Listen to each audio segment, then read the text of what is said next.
Meus irmãos, graça e paz a todos, estamos aqui para mais uma super dica de leitura e esse é o volume 2 da maravilhosa obra, clássica obra, extraordinária obra do Mircea Eliade, História das Crenças e das Ideias Religiosas. E nesse volume 2 ele vai trabalhar do budismo de Gautama, Siddhartha Gautama, o fundador, o pai do budismo, ao triunfo do cristianismo.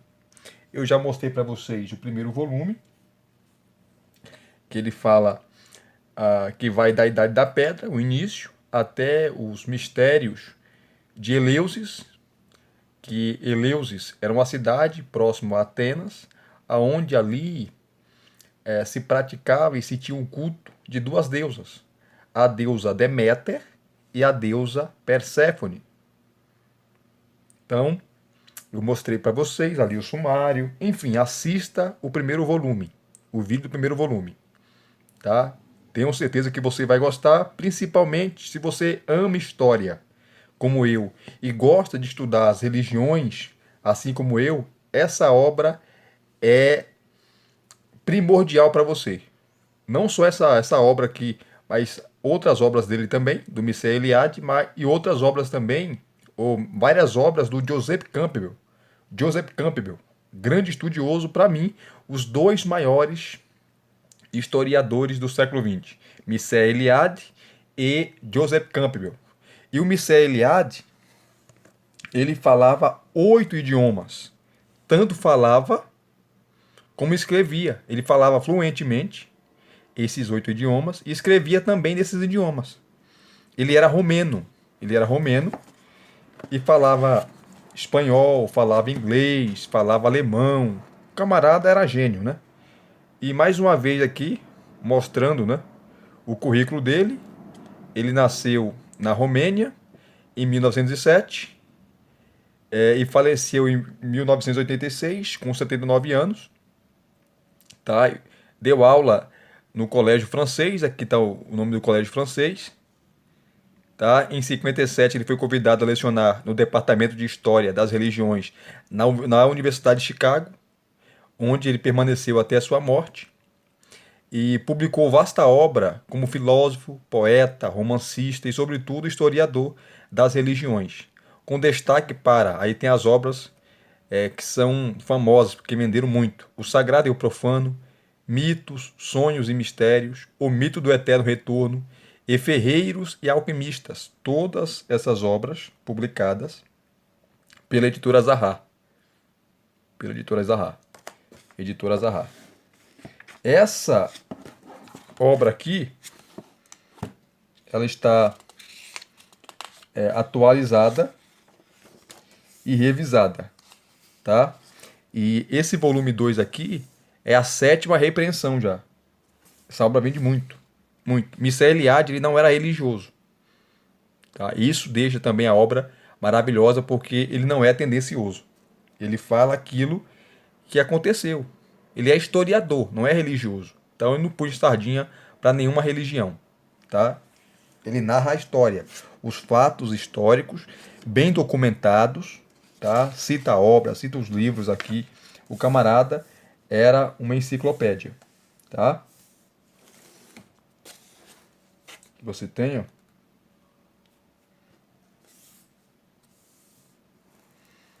Essa obra foi lançada na França em 1978, tá? 1978. E foi lançada no Brasil em 79. Em 79. Em 1979, pela editora Zahar. Daí foi tendo revisões, foi tendo aí repreensões, tá? Então, esse aqui, esse volume, está totalmente revisado, totalmente novo, né? Novo, porque de 79 para cá mudou muita coisa, muita coisa. Então é uma obra que é referência quando se trata das religiões. Esses 3 volumes de Mircea Eliade vende no mundo todo, né? É uma obra mundialmente famosa e conhecida. Então aqui você vai ter a nota do tradutor, lista de abreviaturas e o prefácio. Aí ele começa, não com o capítulo 1, capítulo 2, mas ele começa onde ele parou lá, no volume 1, tá? No volume 1. E aqui nós temos o volume 16. O primeiro volume, você tem 15 capítulos, né? Aqui você começa no capítulo 16, porque é uma continuidade, esses 3 volumes. Tá? Então ele vai pegar aqui primeiro, ó, as religiões da China antiga. As religiões da China antiga. Eu não vou ficar lendo aqui, queridos, porque senão o tempo vai voar, vai embora. Então você pode pausar aí para você ler. Tá? Aqui, aproximar bem, ó. As religiões, capítulo 16, da China antiga. Isso aqui, ó. Muito bom aqui, ó. Pausa aí para você ler. Depois, no capítulo 17, ele vai falar do brahmanismo e hinduísmo. O surgimento, né? Que até hoje existe lá os hindus, as castas e por aí vai. Brahmanismo e hinduísmo. As primeiras filosofias e técnicas de salvação. Que ele vai falar sobre o sofrimento, métodos para o despertar supremo, as histórias, né? A história das ideias e cronologia dos textos, né? O livro sagrado, né? Do brahmanismo e do hinduísmo. Então ele vai explicar tudo isso aqui, ó. O yoga, tá? Os passos para a redenção, para a paz de espírito, enfim. Então ele vai trabalhar aqui as primeiras filosofias técnicas de salvação no brahmanismo e hinduísmo. Você pode pausar para você ler. Depois do capítulo 18, ele vai trabalhar sobre Buda e seus contemporâneos. Quem foi Buda? Quem foi Siddhartha Gautama? Quem influenciou e até hoje influencia, né? E ele é muito estudado até hoje. Os seus pensamentos, as suas ideias, a sua filosofia de vida e por aí vai. Tá? O príncipe Siddhartha, ele era um homem muito rico, era um príncipe que largou tudo, abandonou tudo, tá? E para viver como pobre, como monge. Tá? A grande partida de Buda, tá? O cisma de Devadatta, últimas conversões. Buda entra no parinirvana. Nirvana é a paz de espírito, é a paz interior, é o estágio iluminado que o budismo ensina. Tá? E o budismo também crê em reencarnação. Tudo isso aqui ele vai falar. Buda e seus contemporâneos. Você pausa aí o vídeo para você ler. Tá? Vamos continuar aqui que é muita coisa. Capítulo 18, né? Capítulo 19, a mensagem de Buda, tá? Do terror do eterno retorno, a beatitude do indizível. Beatitude é bem-aventurança, tá? Do indizível. Essa é a mensagem de Buda, o que ele pregava, o que ele falava, tá? Então ele vai expor aqui de maneira sistemática o budismo. O budismo, maravilhoso, maravilhoso o que Mircea Eliade faz. Então aqui, ó, a mensagem de Buda, capítulo 20, a religião romana, das origens ao processo das bacanais, 186 a.C., tá? Ele vai pegar aqui, ó, a religião romana, o início, né? Ele termina de falar do budismo e vai entrar aqui na religião romana. Porque lembrando, como diz aqui o tema, ó, ele vai de Gautama Buda até o triunfo do cristianismo. Tá? Vamos correr. Capítulo 21. Celtas, germanos, trácios e getas. As religiões desses povos aqui. Você pode pausar para ler. Tá? Até aguardar um pouquinho para você pausar aí para ler. Ó. Capítulo 22. Orfeu, Pitágoras e a nova escatologia. Mitos de Orfeu, tá? Teogonia e antropologia órficas, transmigração e imortalidade da alma e por aí vai. Tá? Capítulo 23, a história do budismo, de Rapaz, que nome é esse aqui? A História do Budismo de Mahakasyapa. Mahakasyapa. A Nagarjuna. Nagarjuna. Esse nome é difícil de falar. Meu Deus do céu, trava a língua. Aqui, ó. Ele vai tratar sobre essas questões aqui, capítulo 23. 24. A síntese hinduísta, os hindus, tá? Mahabharata e Bhagavad Gita. Bhagavad Gita. Os livros sagrados, né? Livros sagrados dos hinduístas, tá? Ele vai trabalhar o livro sagrado aqui e o seu significado. Todas as religiões têm os seus livros sagrados, né? Capítulo 25. As provações do judaísmo, da escatologia à exaltação da Torá, que ele pega a Bíblia, né? Ele conhece muito a Bíblia. Ele não é cristão, ele não é religioso, ele é um estudante, um historiador, tá? Que pesquisou bastante sobre as religiões e ele conhece muito a Bíblia. Então ele vai falar aqui os começos da escatologia judaica, né? Ageu e Zacarias, os profetas escatológicos, a espera do rei messiânico, tá? Olha só. Daniel, primeiro Enoque, enfim, maravilhoso, maravilhoso. Capítulo 25. Depois o capítulo 26, sincretismo e criatividade na época helenística. A época helenística é a cultura grega, tá? A promessa da salvação, você pode pausar aí para ler. Depois o capítulo 27, novas sínteses iranianas. A mitologia, né? Ou as religiões, ou a religião iraniana. Trabalha aqui. Capítulo 28. Capítulo 27, capítulo 28. O nascimento do cristianismo. Né? Aí ele vai tratar aqui de Jesus, dos evangelhos. Tá? Ele vai trabalhar aqui sobre os essênios, em Qumran, o templo, enfim. Ele trabalha de maneira fantástica. Tá? O nascedouro do cristianismo. Depois ele vem aqui, ó, capítulo 18, né? Capítulo 19, 29, paganismo, cristianismo e gnose na época imperial. Olha só. Ele trabalha na gnose, é o gnosticismo, né? A gnose cristã, o gnosticismo cristão, as abordagens gnósticas, desse mão mágico a Valentino. Olha só que maravilha. Mitos, imagens e metáforas gnósticos. O Paracleto martirizado, a gnose maniqueísta, o grande mito, a queda e a redenção da alma divina, o dualismo absoluto, como mysterium tremendo, que está em latim, tá? Capítulo também maravilhoso. É o capítulo 29, né? Então, tanto o volume 1 como esse volume são 15 capítulos, né? Um total de 30. Aqui, ó. 30º capítulo, o crepúsculo dos deuses. O crepúsculo dos deuses.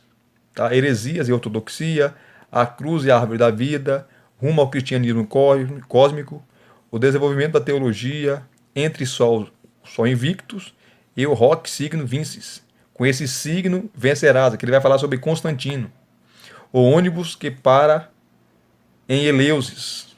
Tá? Eleusis, a cidade que ficava próxima lá de Atenas, aonde tinha os cultos de Deméter e Perséfone. Interessante isso, né?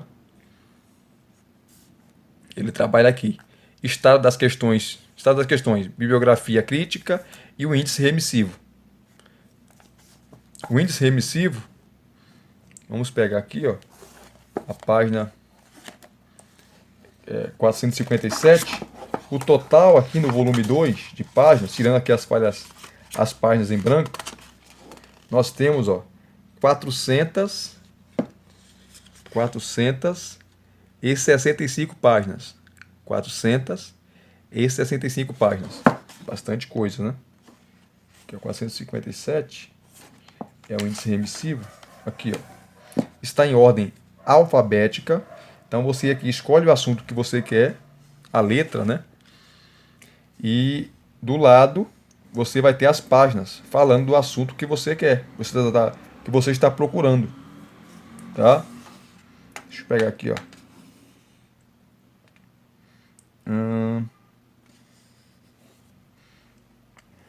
Ó, a letra B. Baco, deus Baco, né? Baco para os romanos, Dionísio para os gregos. Você vai na página 249. E por aí vai. Então você vem procurando aqui, ó. Sobre Mitra. Banquetes, rituais, mitríacos. Página 285 a seguir. Tá? Bhagavad Gita, que é o livro sagrado dos muçulmanos. Está aqui as páginas 211, 193, 216, 195 e por aí vai. Tá? Maravilhoso aqui, ó. Tá em ordem alfabética. Vamos pegar um capítulo aqui para você ver como Eliade trabalha. Vamos aqui, ó. Vamos pegar sobre Buda, né? Aqui, ó, Buda e seus contemporâneos. Você vem na página 73. Vamos pegar aqui rapidamente. Página 73. Aqui, ó, Buda e seus contemporâneos. O príncipe Siddhartha. Siddhartha Gautama era o nome dele. Ó, o budismo é a única religião cujo fundador não se declara nem profeta de um deus, nem seu enviado, e que, além disso, rejeita até a ideia de um Deus ser supremo. Mas ele se proclama desperto, que é Buda. Buda significa desperto. E, por conseguinte, guia e mestre espiritual. Sua pregação tem por objetivo a libertação dos homens. É justamente esse prestígio de Salvador que faz de sua mensagem soteriológica uma religião e não demora a transformar a personagem histórica Siddhartha num ser divino. Apesar, pois, das especulações teológicas e das fabulações dos doutores budistas, apesar de certas interpretações europeias que viram em Buda uma personagem mítica ou um símbolo solar, não nos assistem razões para negar sua historicidade. Ele existiu de fato. Ele não é um mito, né?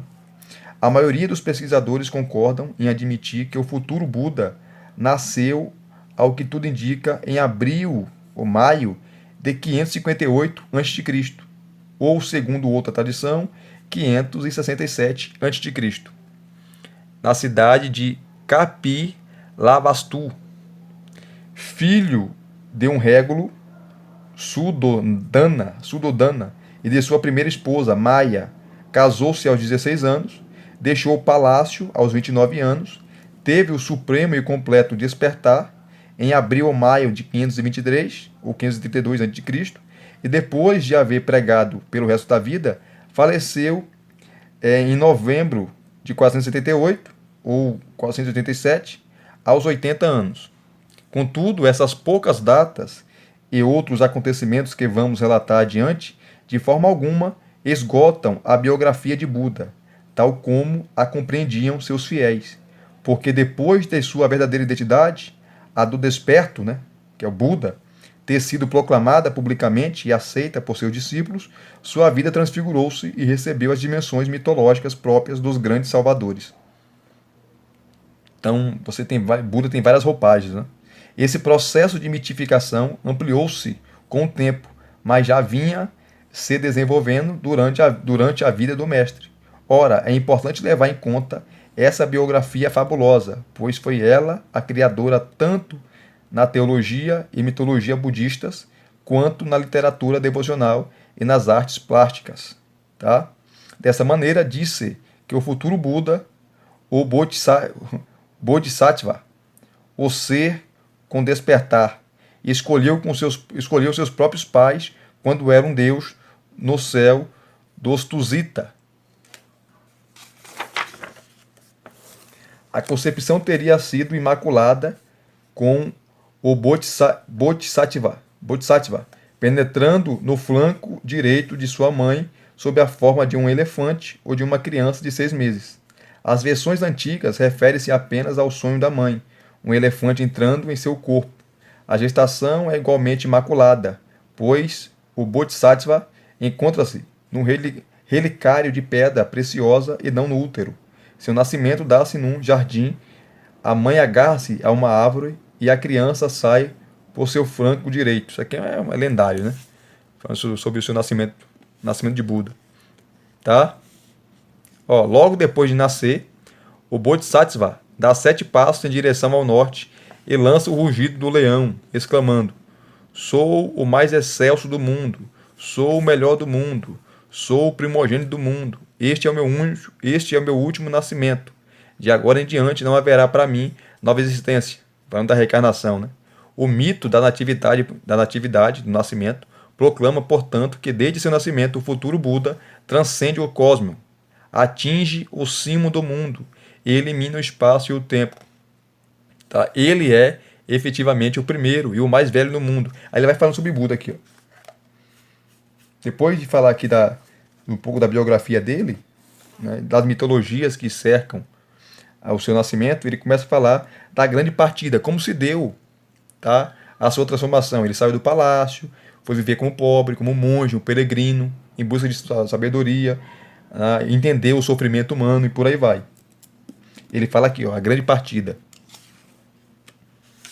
Tá? Pois, ó, o despertar, quando ele vira Buda, né? A pregação da lei. O cisma, aqui, ó, de Devadatta. Últimas conversões, Buda entra do Parinirvana, que ele chega ao estado de espírito, que ele fala sobre, né, o que aconteceu com Buda, né? A sua morte, enfim. O meu religioso, os ascetas errantes. Ascetas ou ascetismo são regras de rigor corporal. Tá? Mahavira e os salvadores do mundo. Tá? O ensinamento budista. O budismo prega a reencarnação. Para o budismo não existe sofrimento, o sofrimento está na mente. E você deve controlar sua mente. Aí entre os monges, enfim. Ó, doutrinas e práticas jainas, tudo vem do budismo.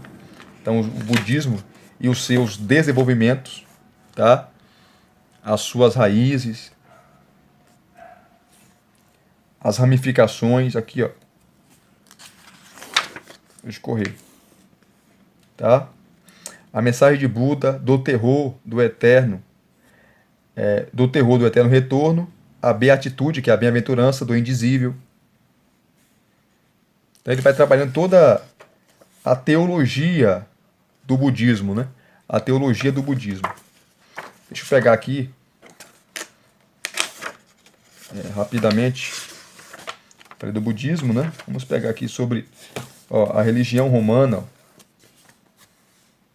Tá? Rômulo, tem outro nome, agora esqueci agora do camarada, que são chamados os fundadores de Roma, né? Rômulo tem outro nome do camarada que eu esqueci agora. Tá? Deixa eu pegar aqui. Não sei se eu pego isso aqui, não. Vou pegar isso aqui, não. Você tem os deuses romanos, Júpiter, Marte, enfim. Cadê? Vamos pegar o cristianismo aqui. Que é o nascimento do cristianismo. A página 290. 290. Todos os capítulos são profundos, maravilhosos. Se você não tem nem noção do que é a história das religiões, eu aconselho você comprar um livro mais simples, tá? Para você ler esse aqui, porque ele é muito profundo, né? Muito profundo. Tá? É tanto erudito como fácil de ler também. Então, para quem tem familiaridade com o assunto, fica fácil ler, não tem dificuldade. O judeu obscuro, Jesus de Nazaré. Por que obscuro? Porque nós não sabemos a data dele que ele nasceu, tá? Nós não sabemos sobre dos 12 aos 18 anos, o que aconteceu com ele. Enfim, ele começa trabalhando aqui sobre Jesus, que a palavra cristianismo, né? Cristão, vem de Cristo. A boa nova, o reino de Deus está bem próximo, que é a mensagem de Jesus. A boa nova, o reino de Deus está bem próximo, que é o evangelho, né? Que o cristianismo prega. Ele está falando não como um cristão, tá, gente? Ele fala como um historiador. Aí vem o nascimento da igreja, como se deu, ou a eclésia, né? O corpo de Cristo, também chamado. Tá? E ele é magistral. É uma pena que não dá para ler por causa do tempo. O apóstolo dos gentios, aqui ele vai falar sobre Paulo. O apóstolo dos gentios. A teologia e o querigma, a pregação, né? Querigma é pregação, de Paulo. Depois os essênios em Qumran. Nós temos a famosa comunidade de Qumran, né? Temos os pergaminhos lá que foram, os manuscritos, né, de Qumran que foram encontrados. Ele fala aqui também, ó, a destruição do templo de Jerusalém e o retardamento da parúzia, da volta de Cristo, né? Ele fala aqui também. Tá? E sempre no final você vai ter as notas, né? As notas aqui, ó. Depois ele vai trabalhar sobre o paganismo, o cristianismo e a gnose na época imperial. O gnosticismo, né, cristão. Ele trabalha aqui.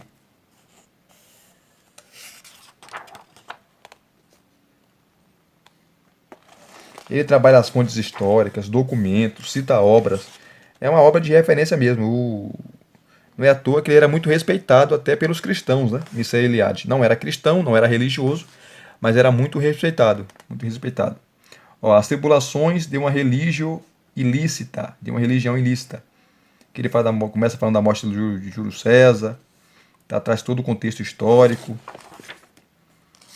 A gnose cristã, ou gnosticismo cristão. O gnosticismo foi uma das seitas que quase destruiu a igreja. Tá? Era um conhecimento, porque gnose significa conhecimento, mas não é qualquer conhecimento, é o conhecimento secreto, conhecimento que Deus não revelou aos apóstolos, tá? Só revelou a algumas pessoas. Isso trouxe um problema terrível, tá? Tinha vários graus, né? Tinha vários tipos de gnosticismo. O gnosticismo mais encorpado, né, mais sistematizado é a partir do século II. Você tem os evangelhos gnósticos, como o evangelho de Maria Madalena, o evangelho de Tomé, como outros evangelhos também que envolvia isso, né? Essas abordagens gnósticas que ele fala aqui, ó.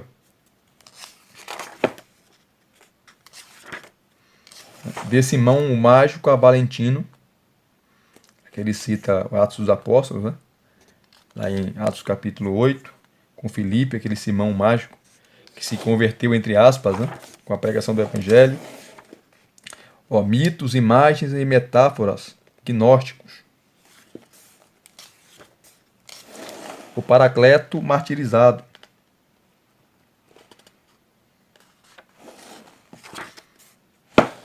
A gnose maniqueísta.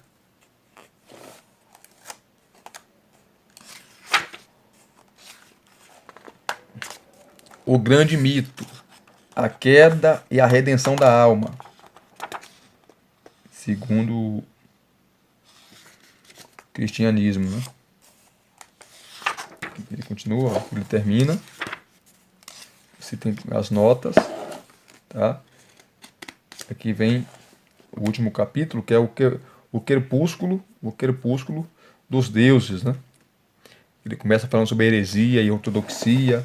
Então é uma obra, gente, maravilhosa. Só mostrei pouca coisa aqui por causa do tempo, tá? Mas toda a exposição que ele faz do budismo até o cristianismo é maravilhosa. E é uma obra bem documentada, é uma obra que é indicada nas universidades, nas faculdades, tá? Devido ao seu alto grau de conhecimento, à sua robustez intelectual, é sem precedentes. História das Crenças e das Ideias Religiosas, volume 2, de Gautama Buda, O Triunfo do Cristianismo, de Missy Eliade. E se você gostou desse vídeo, deixa aqui o seu like, deixa aqui os seus comentários, se inscreva no canal se você não é inscrito e acione o sininho para receberem todas as notificações, tá certo? Graça e paz mais uma vez, muito obrigado a todos, até os próximos vídeos, querendo Deus.